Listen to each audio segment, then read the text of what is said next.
How's it? Sean here from the Games Yard. Neverwinter Nights.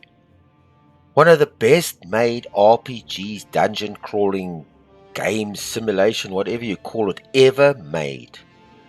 The funny thing with this game is I got it to work on Windows 10. I didn't buy this game from any of the stores like Matrix or whatever. I had the CD. I haven't actually played this game for about 15, maybe even, 15, 16 years. I found it the other day. I actually bought it in a shop in a CD, the Platinum version, which includes this Shadow of the Undertide and Hordes of the Underdark. And I've loaded the community patch on this game. I played the game. I never forget, I bought it. I actually didn't even know about it. Because, I love RPGs. If you ever played Dungeon Siege and Dungeon Siege 2, or Icewind Dale and Baldur's Gate, from Black Isle. Fantastic games, really. RPGs, role-playing games. Now, this is in a similar vein. This is also a 3D role-playing. It's very faithful to the Dungeons and Dragons. Let me give you an idea here. The D&D hardcore, D&D 3rd edition rules. One of the, if not one of the best ever made. There was a second one that was made, Neverwinter Nights 2, and apparently I never played it. It was apparently also a really, really good game, but it had suffered from a lot of crashes. It had a lot of bugs in it, and still today they didn't fix all the bugs. BioWare made this game originally, and I never forget. And funny enough, I found the CD and I loaded it. I couldn't get it to run on Windows 10. Couldn't get it at all. It kept crashing out. I tried changing and I wanted to play this on my channel. It's funny that I found it. And eventually, my game recording software wouldn't record the parts, wouldn't record it in game mode. So I found a sort of a small fix, because with Windows 10, this works perfectly in Windows 7, because I had Windows 7, and my computer crashed, so that's why I stopped playing it. But I loved the game. I actually didn't finish any of it. I think I was playing as a warrior, or I think a paladin, or one of these guys. But besides the point, the thing is I couldn't get this to play in Windows 10. Then I found, because it worked in Windows 7 perfectly, so I tried to make it compatible with Windows 7, and it still didn't work properly. So I found a small fix for it, because in Windows, because it's a 32-bit game, the operating system I'm using is a 64-bit. So I found a little fix that enables it to see memory past 2 gig or past the memory that it can see. It's a little program I found, and that in combination with this taking out the anti-aliasing helped a lot. Now the game actually runs properly and doesn't crash. And also the movies, I found a little fix online where the movies were, when the movies play, the game would also would sort of crash. And then I found a little fix online somewhere so it was quite a big fight to get this game to work. I am so happy, because this is one of my favorite games. I was loving this game, playing through it, and then it just, when I found it again on CD and I loaded it up, I just couldn't get it to work properly. But now I've got it to work. The game recording software doesn't record in game mode from my game recording software, so I battled with that. Eventually I just threw the game mode out and I'm recording it in desktop screen capture mode, and it works like a bomb. It works like a bomb. It works like a bomb, so I don't have any problems with this. There are still some glitches, graphical glitches in the game, and I'll show that to you when I do that. So this is my overview. Sorry, I should have said that in the beginning. Anyway, my overview of the game. Okay. Fantastic game. Basically, if you know Icewind Dale and Baldur's Gate, you take this character and you build him. You can start him off as a human, and you select like a class from where he's going to be a barbarian or a ranger, and he gets specific classes, and then you grow. These types of games about growing your character, and then you also can get party members that go along with you here, and you got quests. You got to solve a quest and whatever, and you got a whole wilderness, a whole lot of places to go through. dungeons and wilderness. And the idea with this, what makes these games so addictive, is that they built on the growth of your character, how he turns out, and what kind of character he becomes. And it's based on the 3rd edition D&D rules, which makes this game fantastic. And what I love is you can also pause the game when you fight. So that's awesome. Yeah, let me just give you I'm just going to start the original. So you can either select a character, that a pre-made character with a set of skills, like a barbarian or a fighter. And in this character, you go through the adventure, right? Fighting monsters and growing him. And you grow in this game. You reach levels and your strength increases, and you can outfit them with various weapons. Some of them come with abilities and skills that you grow and you get. And as your character grows, you can upgrade him with the different skills.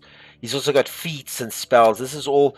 The game's fairly involved, but it's in a fun, interesting way. What an awesome game. So you can select a whole lot of characters. You got rogues, sorcerers, barbarians. It gives you select. But what's the heart of this game is creating your own character.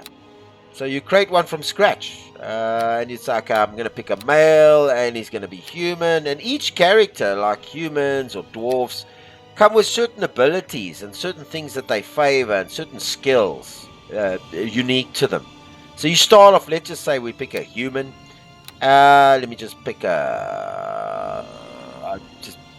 we pick this guy over there. The class.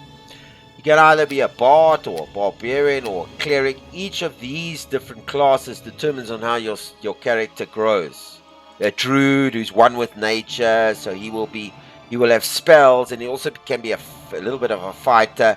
He can change. He can change into animals later. He can change into a lion or a tiger, whatever. Each one, fighters, monks, very good with the undead. Well, they don't fight with any weapons. Paladins.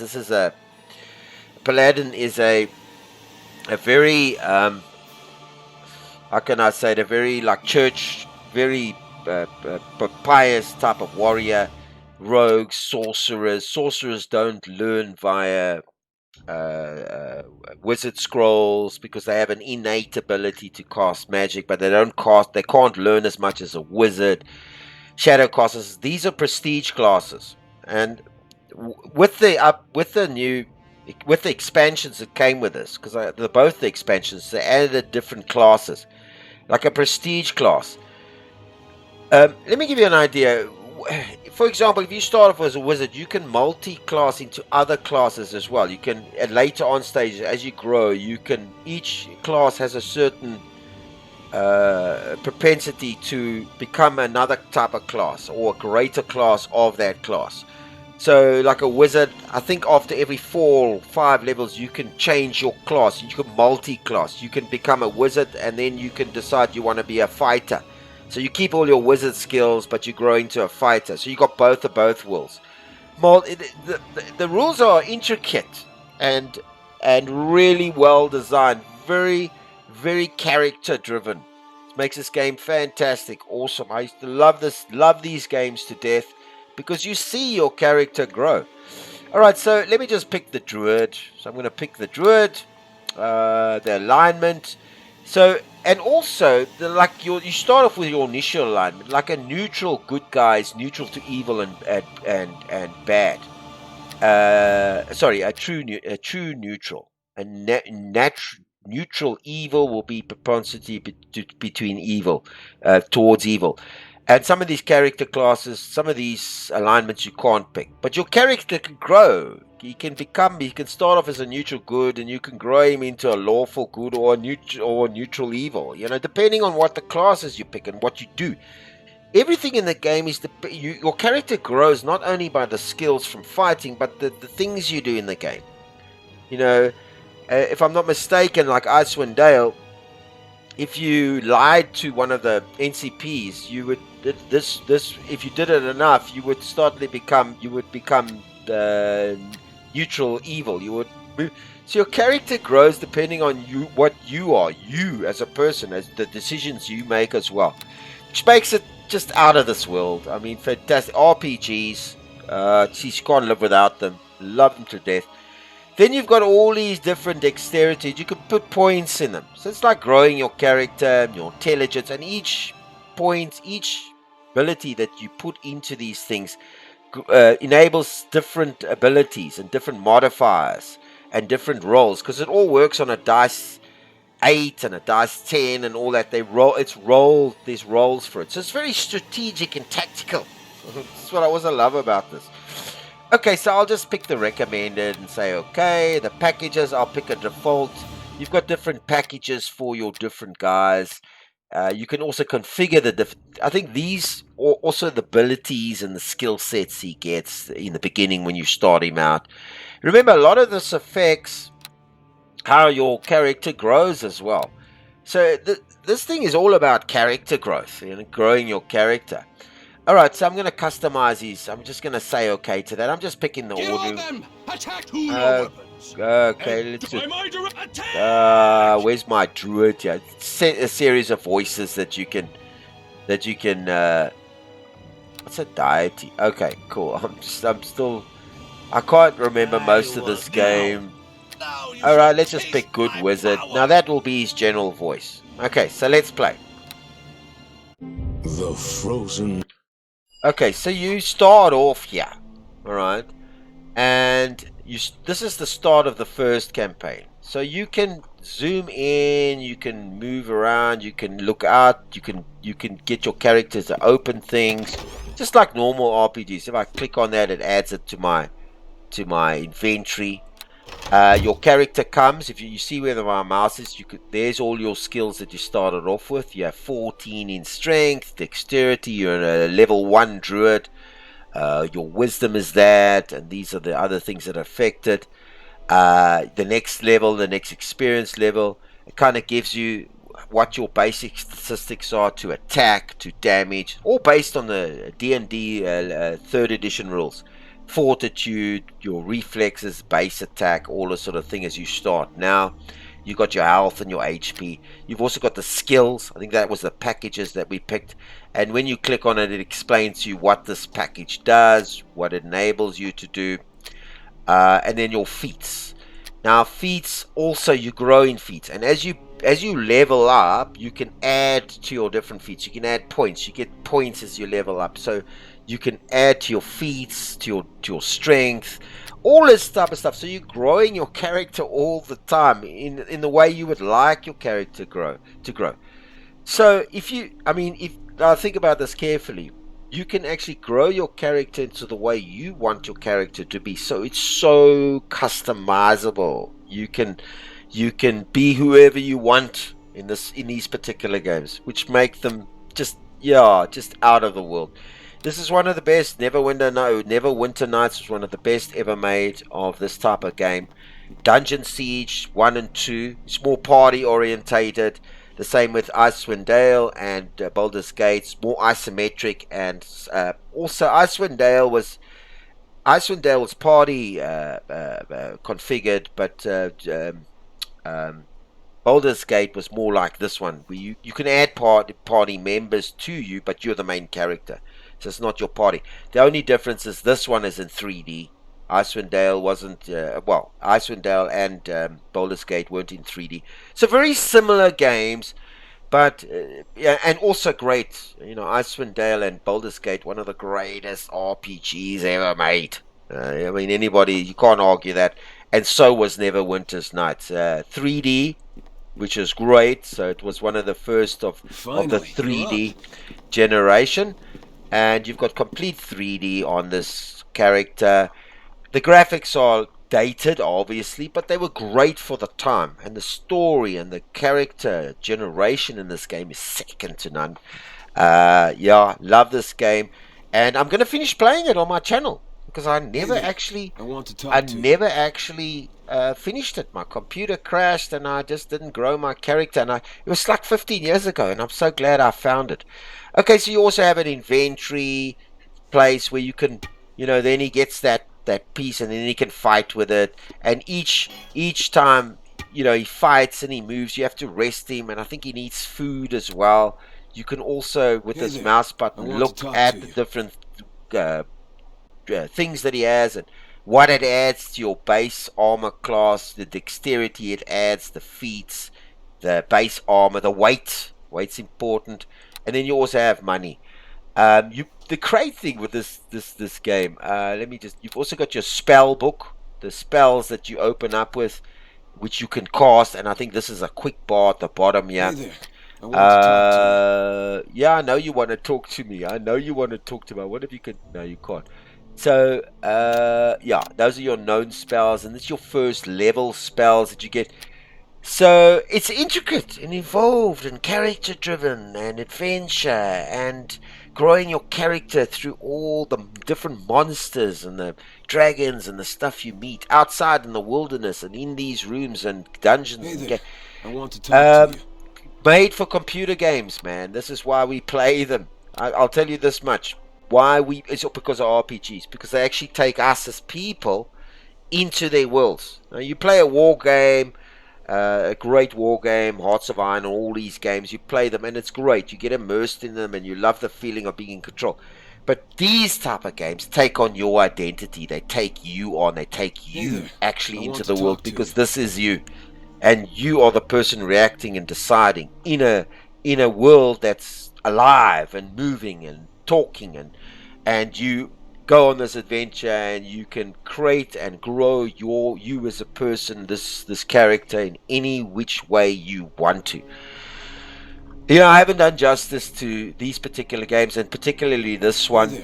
But I am definitely we're going to run through a character. I'm going to build my character with you guys. I'm going to start on the first campaign. I'm using the hard. Let me give you an idea. I'm going to be using these options, the hard hard rules. This is faithful to the third edition. The normal one, I think on certain levels you can't die. So let's just play not the hardest, but the hardcore proper rules without the dungeon and D&D rules. As I said, like when I call up the menu, look there. It doesn't. Sometimes it'll come.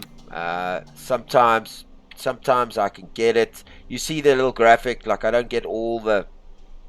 Let me give you like the sound options. Some of the stuff is not. I don't get the bars around here. So that's all because of Windows 10 and DirectX 11 or 12 that Windows 10 uses. So it doesn't support all this. So you get these. I get these little problems in here. But basically, on a nutshell, it's just those minor things. Otherwise, the game operates perfectly so far. I've been testing it for the past couple of days just to make sure I can actually play it on all levels. But as I said, I don't know. I've done the best, and it seems to be working well. So yeah, you start off with this guy, and he gives you a whole big story. You were going to sleep all day. I guess the instructors work you pretty hard here at the academy. How the story starts is you go through this academy, you arrive at this academy, and you go on training to help you improve your skills. My name's Pavel. I'm one of the new recruits. Yeah, okay, and then you ask him. Now, each of the characters you talk to, and they give you things. And let me just continue with this guy. He tells you a whole, because I wanted to just show you the walking around and the different. Goodbye. Okay, couldn't end the dialogue. Let's see if we can walk out of here. I think we can. Okay, I saw you talking to my brother Pavel. I'm not interested in the. Okay, there we go. I'm just doing this because we're going to go through the tutorial, and then you go into different rooms. And you've got different those. I think he sells stuff. So this is the adventure. You're moving around, and it's not in the rooms, it's outside in the streets and in the cities and in the wilderness. You come to all those places. It's just, I think this is in the castle. So let me just talk to him. He will. Yeah. Ready? Continue. Okay, wait a minute. Could you go over that again? I just want to see. Okay, let's see if I can call up Okay, I'm just gonna see if I can call up his inventory. Okay, so I'm not. No, yes, I'd like the tour. Yeah, I'd like the tour of your stores. Okay, go on. Okay, jeez, I think I pressed the wrong thing. I'm not reading this. Go on. Okay, yes. continue. Okay, so he's got a store. You know, I just went. Now you'll come across these towns and places, and each of these weapons. Okay, when you right click, you can do various things with them. Like each of these weapons add to your strength, your damage, and some of them are suited for barbarians. You can't use them. Some you need to identify because you can't see what they are. Some is too heavy for you. Also, a lot of them sell like scrolls and potions as you go along. And of course, you've got and also the clothing that you can buy, and each one adds to your dexterity and then. So this is what it's about. It's an open world game where you can go and grow your. It's discovery. You go and grow your. Let me see. Where was that? Was that in there? Okay, you go and grow your character as much as you want, and you fight big monsters and quests along the way. Hey there. You also. No, goodbye. You also get characters that join you. I think you're allowed 2 in the expansions. They allowed 2 more characters to join in. This character will back you up, and he also comes with skills, and I think you can also grow him. And the combat is what makes this game stand out as well. The combat is not unique to any of these RPGs, but what I love about this combat is based on the 3rd edition rules. So it's paused. It's turn-based, the combat. So you could pause the game, work out your moves, then hit the guy, or you can slip the guy, or you can tell one of your companions to hit him over there. You can, and it's done very like Baldur's Gate when you have combat that turn-based, but this is more flexible because there's more of an open place to walk around. So you can move around and fight the person, and you can pause it. And it works on initiative, whether you can go first, you roll dice. So tactical and strategic at the same time. What an awesome game. One of the very best RPGs ever made. And still holds up today as one of the greatest. I'll just go into this room. In this room, you're learning how to practice with different weapon systems, and you're learning to practice with these guys. You go talk to them, and then they give you a practice thing where you can practice. And the story evolves as you go along. You get quests and things happen, and you got to work them out. And you speak to characters that give you items that you can use in your next quest. You can craft different items for your quests ahead, or to improve your skills. Very involved. And I'm gonna start on the one like we started, the first chapter of the original game, and with all this, and I'm gonna build my character, maybe a druid or wizard, and I'm gonna take my druid right to the end of the game, and I'm gonna play also the expansions. I love this game. It was so sad when my computer crashed, and I never played it again. Luckily, I've actually found it in a CD. I couldn't get it to work. I finally got it to work. I'm so excited about this game, and I hope you guys are too. If you can get your hands on the Neverwinter Nights, the original, it's the most complete package made of the series, as far as I know, and it's completely even. If I'm just gonna get out of here. Let me just go back to the main menu. The community patch. Now, this patch was developed afterwards. So the 1.69 added all, I think, special levels and stuff to it, and it improved and added some monsters. That patch for the shadows of the Undertide and the hordes of the Underdark. But then this community patch took the game further, fixed all the existing bugs, improved, balanced the game completely in all various ways. So it's a completely patched and balanced game. It was only not working because of the graphics and the nature of my operating system. But I'm so glad I found out a way to fix this all. So yeah, Neverwinter Nights. Alright, that's my overview. I'm not doing justice to this, and I always say that. I go rambling on and I start talking about this, that, and the other. But I've tried my best to do justice to this awesome role-playing strategy game, role-playing dungeon crawler, whatever you call it. And I'm just so glad I found it. Alright, so look forward to my videos on this. I'm going to be building my character and putting and I don't know what I'm going to pick. I'm going to read a little bit in the manual to catch up before I start, to see what I want to choose, and then there it is. Everything's underway and we can get going. Alright, so please, until my next video on this Neverwinter Nights, please like this video, please share it with everybody, and please subscribe to my channel. I'm playing some really awesome games, and I love a wide variety of games, not just war games. I love these games too.